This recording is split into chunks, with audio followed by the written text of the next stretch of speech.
If the one who created the heavens is guiding your steps, Why do you tremble at shadows? If God never loses a battle, why do you act like you're already defeated? You worry. You overthink. You fear things that haven't even happened. Yet the God you pray to has never taken his eyes off you. Listen to me. Fear doesn't come from him. Doubt doesn't come from him. That heaviness in your chest, Not from him either. God does not give fear. He gives strength. He gives peace. He gives protection you don't even see. So breathe, sweetheart. the storm you're scared of Is already in his hands.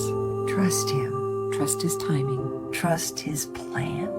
Because the God who carried you this far is the same God who will carry you the rest of the way.